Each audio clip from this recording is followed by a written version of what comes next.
তো গাইস কিছুদিন আগে তোমরা বাইরের গায়েলদের ভিডিও দেখিছিলে, আর আজকে তোমাদের দেখাবো বাইরের কিভাবে বিয়ে হয়েছিল। তাই সকাল সকাল গোসল করে আমি তাড়াতাড়ি রেডি হয়ে পড়ি। তারপর গাইস আমরা গাড়ি করে চলে যাই সেন্টারে যেখানে বিয়ে হবে। আর তোমরা দেখতে পাচ্ছ দামান সাহেব কিভাবে এন্ট্রি নিচ্ছে। তারপর গাইস আমরা অনেক বিগ প্রবলেমের মধ্যে পড়ে গিয়েছিলাম। আর বিগ প্রবলেমটা হচ্ছে তোমরা সবাই তো জানো কিছু বস্তুত বিয়ে বাড়ি গেট ধরা মানে হচ্ছে সোনার হরিণ ধরার মতো। আচ্ছা যাই হোক, ওখানে যারা গেট ধরে ট্রিপ নিতে চাইছে ওদেরকে আমরা কিছু দিয়ে কোনোরকম করে যখন ভিতরে ঢুকতে চাচ্ছি তখন ওরা স্প্রে দিয়ে পরিবেশটাকে বলে ধ্বংস করে দিল। কিন্তু এটা একদিনের জন্য, নো প্রবলেম।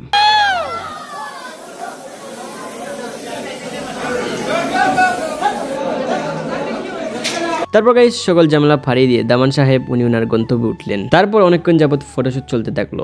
আর যারা অতিথি এসেছিল তারা খানার টেবিলে বসে পড়লো। তারপর গাইস আমার মাথায় একটা মাস্টার মাইন্ড আইডিয়া এসে পড়লো। যেহেতু আমি দামান সেজে গিয়েছিলাম তাই ভাবলাম কনের সাথে একটু প্র্যাঙ্ক করা যাক। প্র্যাঙ্কটা হলো আমি সরাসরি গিয়ে কনের কাছে গিয়ে বসবো। কনে তো উপরতলা এবং দামান নিচতলায়, আমি নিচতলা থেকে উপরতলায় গিয়ে বসবো। সবাই মনে করবে দামান এসে গেছে, ও মাই গড এত খতরনাক দামান। যেমন কথা তেমন কাজ, আমি 4-5টা বডিগার্ড নিয়ে চলে গেলাম উপরতলায়। কিন্তু সেখানে গিয়ে আমাদের পপট হয়ে যায়। আমরা দেখতে পাই কাজী সাহেব কনেকে কি জানি পড়াচ্ছে। কিন্তু বেড লাক, আমরা এখানে দাঁড়িয়ে শুধু হাসছিলাম, আর কিছু করার নেই আমাদের। আর কিছু মানুষ বলতে লাগলো এই দামান চলে এসেছে নাকি। তারপর কিছুক্ষণ অপেক্ষা করার পর কনের কাছে গিয়ে বসলাম, কিন্তু আমাদের প্লেনটা কোনো কাজ করে নাই। কিন্তু সমস্যা নাই, চলো।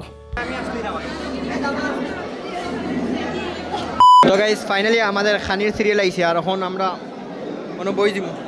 তারপর আমরা প্রচুর খাওয়া দাওয়া করলাম, আর বেসিক্যালি খাবারটা অনেক সুস্বাদু ছিল। তারপর বরকনের কার্যক্রম শেষ হওয়ার পর বাড়ি ফেরার সময় হয়ে যায়, আর আমরা গাড়িতে উঠে বাড়ির উদ্দেশ্যে রওনা দিলাম। তারপর আমরা পুকুরি দেখতে দেখতে আবার বাসার উদ্দেশ্যে রওনা দিলাম। দেখতে দেখতে আমরা বাসায় এসে পৌঁছালাম। আর বাসায় এসে গ্রামীণ জীবনের সকল কার্যক্রম শেষ হওয়ার পর দিদিকে ঘরে উঠানো হয়। এমন কোনো জিনিস তো আমনি বাকি